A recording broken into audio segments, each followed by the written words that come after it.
Happy Dussehra. ନମସ୍କାର, ଜୟ ଜଗନ୍ନାଥ। ମୁଁ ଆପଣଙ୍କ ପ୍ରିୟ ଓଡ଼ିଆ ଗୋବିନ୍ଦ। ଗୋଟେ କଥା ମୋର ମନେ ପଡ଼ିଗଲା, ତମେ ଦୁନିଆରେ ବହୁତ ଭଲ କାମ କର, କାହାକୁ ଖୁସି ଦେବା, କାହାକୁ ହସେଇବା, ଗୋଟେ ଦୁଃଖୀ ରଖିକି ସାହାଯ୍ୟ କରିବା, ମାନେ ତମେ ଏମିତି କାମ କର ଦୁନିଆରେ ବହୁତ ଭଲ କାମ। ଲୋକ ତମକୁ ସବୁବେଳେ ସମ୍ମାନ ଦେଉଥିବେ, ତମ ସହିତ କଥା ହେଉଥିବେ, ଖୁସି ହେଉଥିବେ, ବହୁତ ମଜା ବି ଲାଗୁଥିବ। ଏମିତି ବେଳେବେଳେ ଗୋଟେ ମଣିଷ ସବୁବେଳେ ସବୁ କାମ କରେ, ଗୋଟେ ଭୁଲ କାମଟା କରିଦିଏ। ସେଇ ଭୁଲ କାମଟା ସେ ମଣିଷର ଜୀବନଟାକୁ ପୁରା ବର୍ବାଦ ହେଇଯାଏ।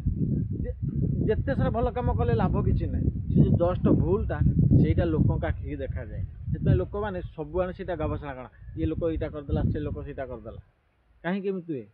ଏତେ ପୁଣ୍ୟ କାମ କଲା ପରେ ବି ଟିକେ ଭୁଲ ସକାଶେ ଗୋଟେ ମଣିଷର ମାନ ସମ୍ମାନ ଇଜ୍ଜତ ସବୁ ପଳାଏ।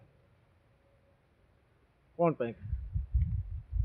ଲୋକ କ'ଣ ବୁଝିପାରନ୍ତିନି? ଜଷ୍ଟ ଟିକେ ନା, ଏ ଲୋକଟା ଏତେ କାମ କରୁଥିଲା, ଏ ଭୁଲ କାମଟା କାହିଁକି ହେଲା, ସିଏ କଲା କି ତାକୁ ମାନେ ମିଛରେ ଫସେଇ ଦିଆଗଲା କି କ'ଣ, ଜାଣିପାରନ୍ତି ନା।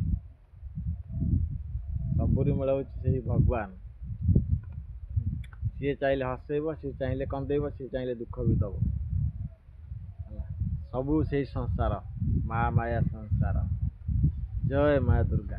ଭିଡ଼ିଓଟି ଭଲ ଲାଗିଲେ ଲାଇକ୍, ସେୟାର, କମେଣ୍ଟ କରିବେ। ଜୟ ଜଗନ୍ନାଥ। ରଖୁଛି।